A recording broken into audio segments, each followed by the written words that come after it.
Hey, how y'all doing? Thank you for joining me again. I'm gonna still pound through this playlist. I guess around this time frame, we're still working on the build out. Lodge was mostly done, but not completely done.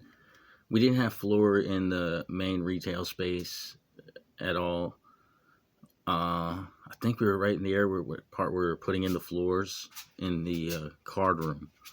But I think we had the windows in at this point, maybe because we had to change out the windows. We had to add windows into the both of the new rooms, the card room and the lodge, because all those windows were brand new because walls didn't exist.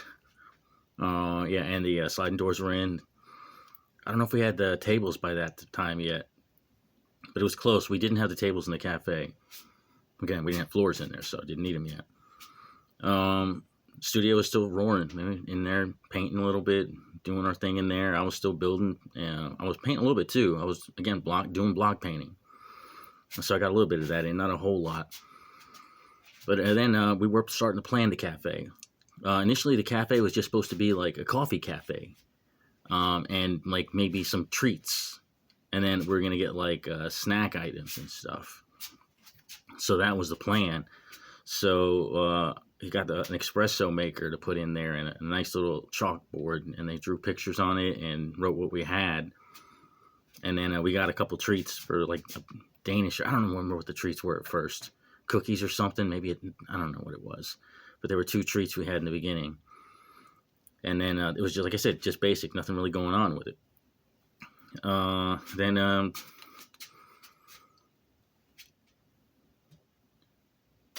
think we were going from there. We were building out the cafe too. We got the fridge, the air fryer. So we were building out that stuff. The cabinets and stuff were in by then. So that was filling out. And then it was around that time that he kind of hinted again about salary. Because I remember it was twice he hinted about me going on salary. Because again, I mean, I was expensive, you know. He worked me a lot because I was versatile. I was able to do all the things that no one else under his employee could do, really, or wanted to do. And like I said, it wasn't nothing for me to cost him $1,000, $1,100 a week, you know, working 60, 70, 80 hours. So he was kind of hinting at that because it was a heavy toll on him. I still kind of brushed it off because, like I said, I knew what it meant. I didn't want to do it, but it was like, you know, I just pushed on forward. And it's like, the thing about me is, my whole life, it's like, I'm always the example. Doesn't matter where I go, I stand out. And then it's like I'm the jarhead that freaking, you know, eyeballs the DI or freaking, you know, sneezes or something, twitches a toe. I don't know. But it's like, I'm always the example. Like my first Article 15 while I was in the Marine Corps had 35 witnesses. 35. Because I was the example.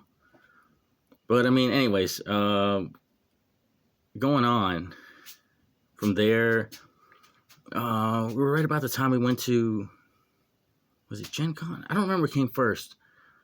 I think it may have been the tournament. Because it was right around the summer time frame. 2022, because I don't know if Gen Con came first or the tournament came first anymore. I feel like the tournament came first. We had our first tournament, so it was a Warhammer 40K, and like I said, we didn't even have the floors in the main place when people were walking in. The store wasn't open. It was just we had it. We pulled it off. We just had a tournament. We wanted to do one, try it out.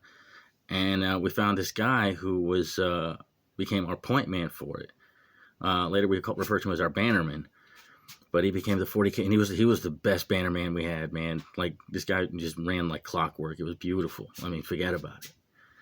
But, yeah, we ran our first tournament, and it was pretty cool. It was like people loved the place. It was amazing. It was still half built, but they loved it all the less, and they had a great time, and that was the important thing.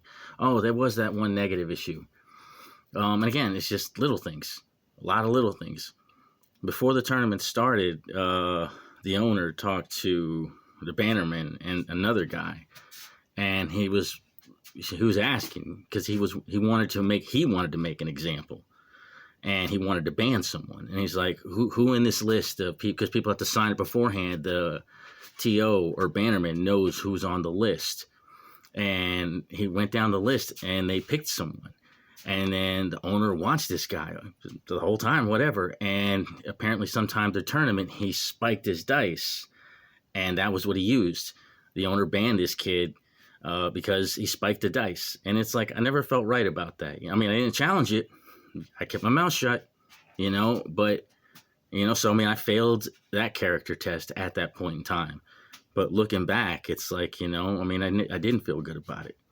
Because it's like, it'd be one thing if it happened organically, but the shady part was that he asked ahead of time, picked the person, and then waited till the person did something, Like I said, to me, that's him failing his character test, So, I don't know. It's like a lot of those little things kind of hit me now, and they hit me sideways, and it hurts.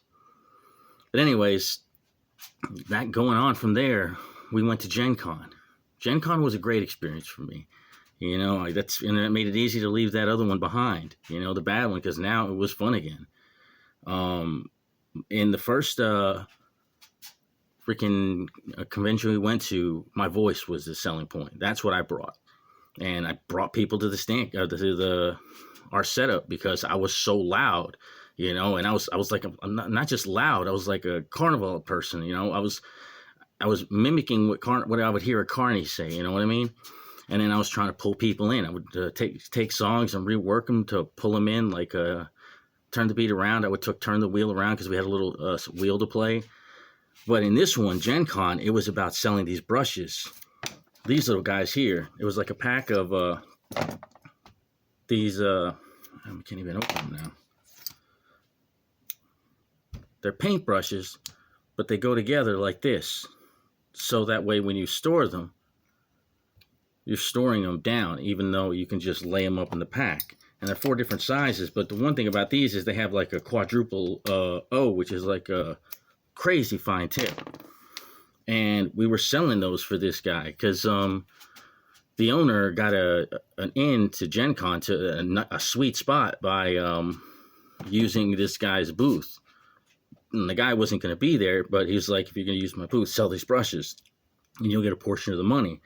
And I knew that the owner needed the money because I saw how much he was spending. I mean, he bought the Airbnb and the rental, for every convention we went to. No, that's not cheap. That's buku money. And I wasn't like, I was aware of it, I wasn't lost on me. And at that point, it was like, this is the way that I could help. And it's like, I brought my salesmanship and I sold the shit out of those. I made my own script.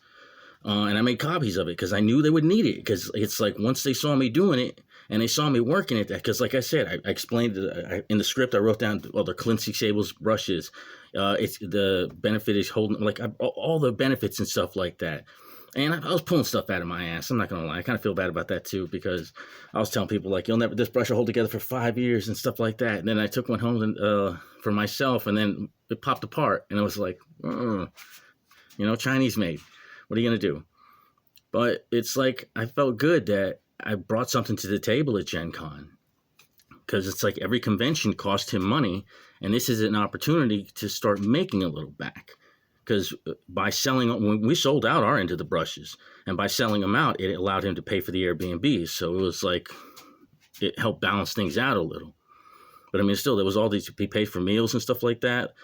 So there was a lot of expenses there, and I saw that. That's why I was in on it.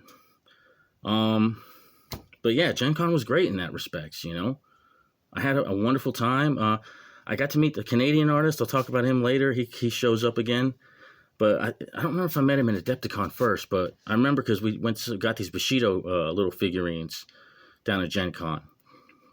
And then, he would come up in about 6 months later to stay down at where we were from Canada. But anyways, I'll get into the next stories later. I appreciate your time, as always. I hope you guys have a great day, and you take care.